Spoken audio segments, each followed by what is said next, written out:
This Pokemon card has no right being as fun as it is to play, but Garbodor consistently turns trash into golden moment after golden moment. If you're a fan of single prizers, gambling, Goldingo, or straight garbage, then I have the deck for you.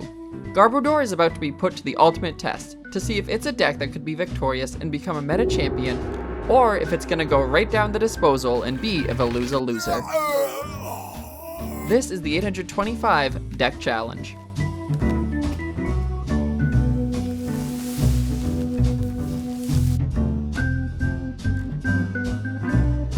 If you're grinding out any competitive deck and you're looking for a palate cleanser that's nothing but fun, look no further than Garbodor. In this deck, I'm running the 70 HP Trubbish from White Flare, and then of course the 120 HP Garbodor from Paradox Rift. Garbodor has 2 attacks, though we're only here for Chuck, an attack that does 50 damage for every tool discarded from my hand. So think Goldingo, but discarding tools instead of energy. With this as the main attacker, as a 4/4 line in my deck, I was running 2 Brute Bonnets for their Toxic Powder ability as well, who can poison both active Pokemon when an Ancient Energy Booster capsule is attached. This, combined with some other trainer cards in deck, could help my Garbodor out in some solid swinging. The only other Pokemon in the deck is a Fezandipiti EX. As Garbodor sits at a low of 120 HP, I was expecting plenty of card draw from Fezandipiti's Flip the Script ability, which activates every time one of my Pokemon is knocked out. And that is it for Pokemon in the deck. The classic 11 Pokemon card, 42 trainer card decks. That's right, this deck has 42 trainer cards in it. For setup, I had 2 Buddy-Buddy Poffin, 4 Lillie's Determinations, and 2 Arvens.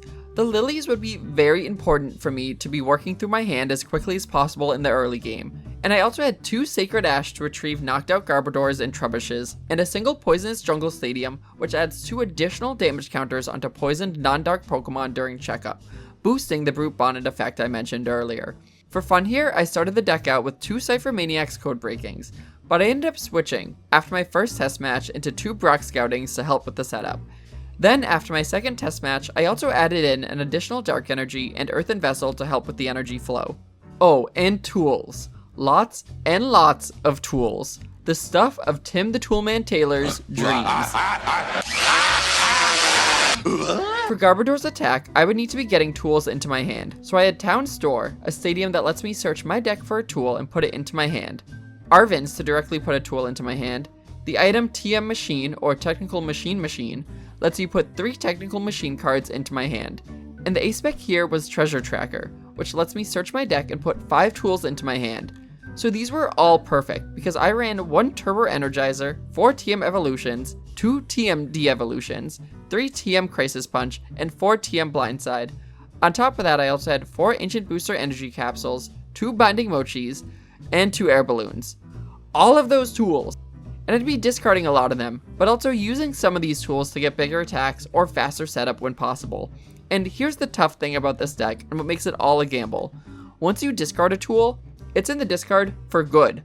There's no tool retrieval currently in game, or at least not one that's viable. A metaphor for the wasteful human society that we currently live in. Please recycle.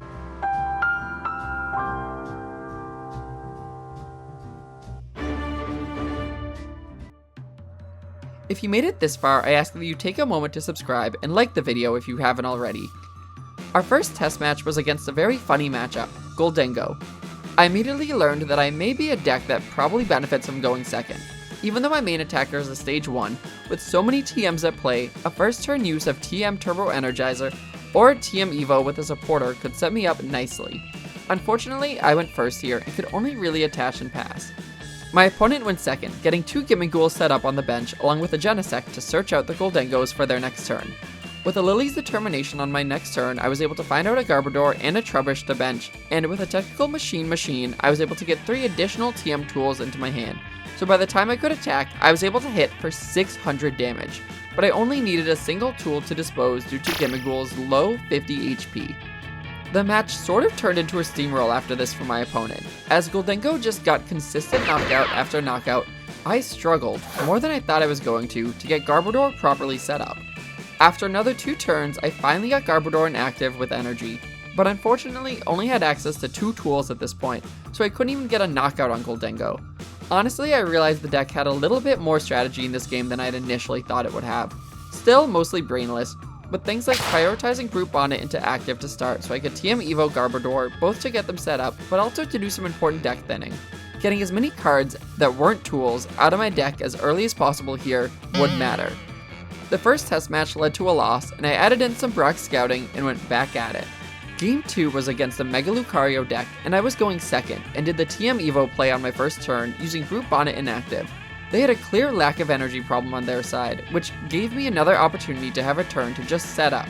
So I Brock scoutinged out the Brute Bonnet and another Trubbish to use another TM Evo to get a third Garbodor set up on my bench. With Lillies in hand, my plan was to Lillies next turn, assume I'd get an energy in there, and then do some major swinging. Finally, with a combination of Air Balloon and a Found Energy, Mega Lucario took active on my opponent's side, ready to get the first knockout of the match on my Brute Bonnet, who had been TMing up a storm. I moved a Garbodor into active, drew into Town Store, attached Ancient Booster Capsule to Brute Bonnet, and Lillies for some fresh cards. I ended up not getting the best fresh hand, as it had 4 supporter cards, but I did get an energy, which was super helpful. I also was able to get 4 additional tools from my deck into my hand utilizing Town Store and a Technical Machine. But to knock out the Mega Lucario, I would need 2 more tools. So with access to a Fezandipiti flip the script, I'd need the script flipping to come in clutch. And unfortunately, it was off by 1 tool. So I poisoned and then hit for 300 on the Mega Lucario. Had I gotten the knockout here, the game would have gone into such a different direction. Unfortunately, my opponent pulled back the Mega Lucario and promoted up Hariyama, who for 3 energy dishes out 210 damage to knock out a Garbodor, and also does 70 damage to itself. My next turn was very big, with the Flip the Script now activated again, and my pick of supporter cards, getting the knockout on Harry Yo Mama was not going to be hard. Already having tools in hand, I decided to Arven here for my ace spec, as well as another tool, to ultimately thin my deck some more and give me the ammunition I would need to finish off this match.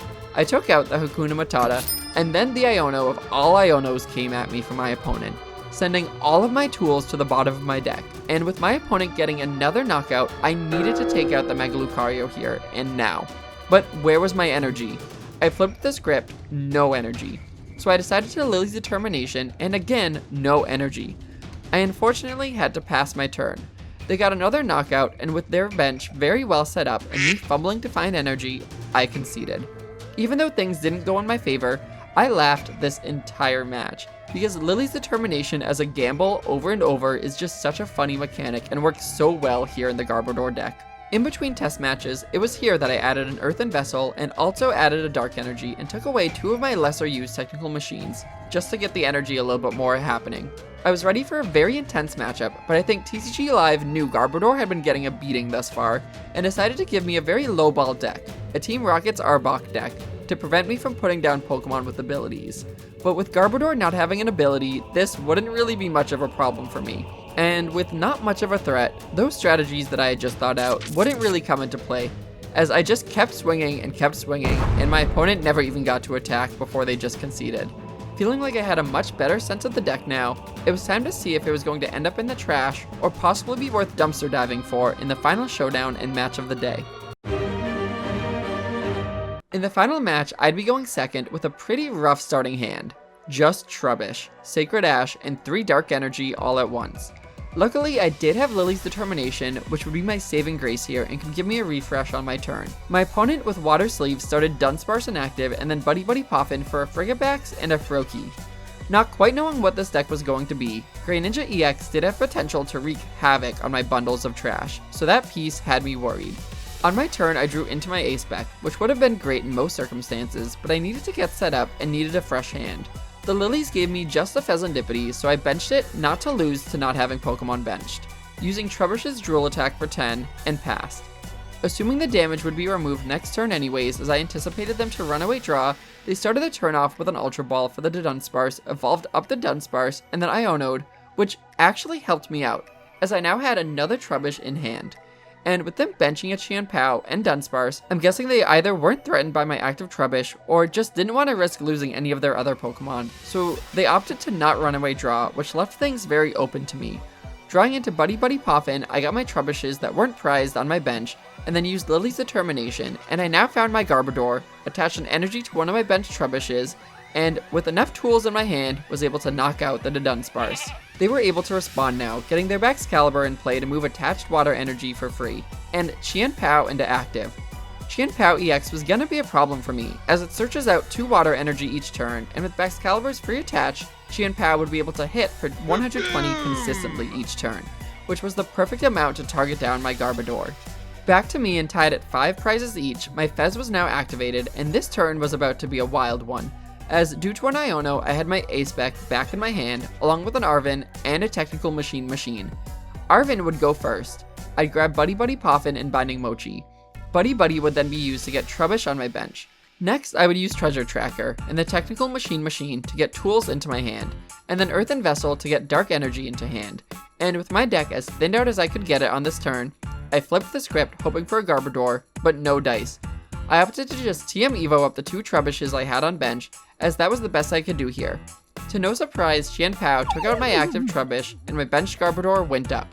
I also now had a benched Brute Bonnet with Ancient Booster Capsule and Binding Mochi attached to my active Garbodor and Poisonous Jungle as the active stadium. And here, I made a mistake. I pressed to attack. As soon as I did, I realized I had forgotten to actually activate the poison on both Pokemon via Brute Bonnet. So I had to discard an extra tool for the knockout, clearly not getting my mileage. I was now up by a prize card, which my opponent didn't love, so they bossed up the Fez for a knockout using Chien-Pao. The nice thing about this is that it means my Garbodor and full poison package was still in play. So this time I could remember to poison and get that extra damage in to save a tool discard. Things were feeling down to the wire here as we approached the endgame, and the Froakie on bench with 2 water energy attached was stressing me out, as my opponent needed 2 prizes to win on their next turn, and all I could think of was how they'd only need a rare candy and 1 more water energy and they'd be able to Mirage Barrage to win the game. As I had no Gussup in the deck, that possibility was out of my control, and so the best I could do here was be focused on taking out the Chien-Pao and active, which, still having a pretty large hand from my previous turn, was not hard. I was now 1 prize away, and my opponent was 2 prizes away from the win. They promoted it to Dunsparce and ran away Drew, then promoted another Dunsparce, but after an Earthen Vessel that came up empty, they must have just not found the pieces they needed for Greninja, and so Dunsparce retreated back for free, and Excalibur, their beefiest Pokemon at 160 HP, came into active, with no energy on it to attack. The turn passed to me. With the poison package in play, I'd only need 3 tools to win, and I had those 3 tools in hand already. So I moved at a lightning pace, and the Garbage King himself got the final knockout on Excalibur, making him a meta champion. Trash, trash, trash, trash, trash, trash, trash, trash, trash, trash, trash, trash. I can't say enough about how much I enjoyed playing this deck, because of how brainless it was for the most part. The only real strategy involved was just deck thinning, when necessary, and prioritizing setup, which I began to figure out.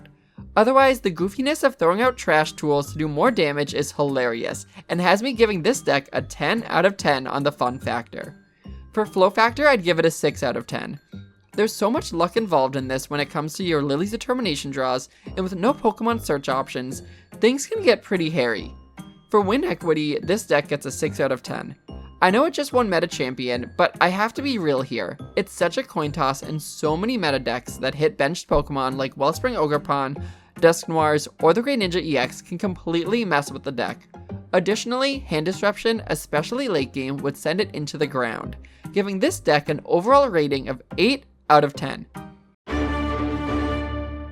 And just like that, another 825 deck challenge comes to an end. Garbodor, you will be missed. Let's see what the wheel has in store for us next.